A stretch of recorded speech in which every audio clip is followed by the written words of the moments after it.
મુખ્યમંત્રી ભૂપેન્દ્ર પટેલ તુલેરા નજીક બાવળિયાળીમાં સંત શ્રી નગા લખાબાપા ઠાકર ધામના પુનઃપ્રાણ પ્રતિષ્ઠા મહોત્સવ અને ગોપ જ્ઞાન ગાથામાં ઉપસ્થિત રહ્યા હતા।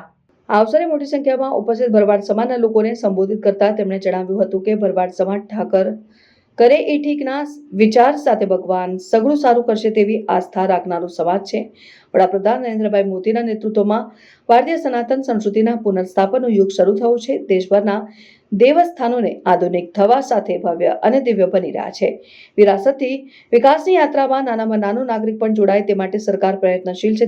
તેમણે ઉમેર્યું, વર્ષ 2025ને ગૌરવપૂર્ણ સંયોગ ગણાવતા તેમણે કહ્યું કે આ વર્ષે સરદાર સાહેબની 150મી જન્મજયંતિ, બિરસા મુંડાની 150મી જયંતિ, પૂર્વ વડાપ્રધાન અટલ બિહારી વાજપેયીની 100મી જયંતિ તથા બંધારણના અમૃત મહોત્સવની ઉજવણીનું વર્ષ છે।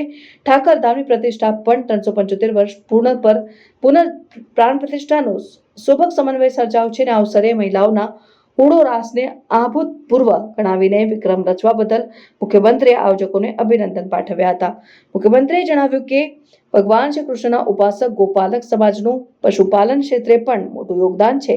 રચનાત્મક પ્રવૃત્તિઓમાં પણ સમાજની એકતાના દર્શન કરાવીને સમાજમાં વિશ્વાસનું વાતાવરણ સર્જ્યું છે। ભરવાડ સમાજે રૂઢિગત પરંપરાઓને તિલાંજલિ આપી આધુનિક પ્રગતિશીલ પરંપરા અપનાવી શિક્ષણ અને તાલીમ દ્વારા પ્રયત્નશીલ સમાજનું ઉદાહરણ પૂરું પાડ્યું છે તેમ તેમણે ઉમેર્યું।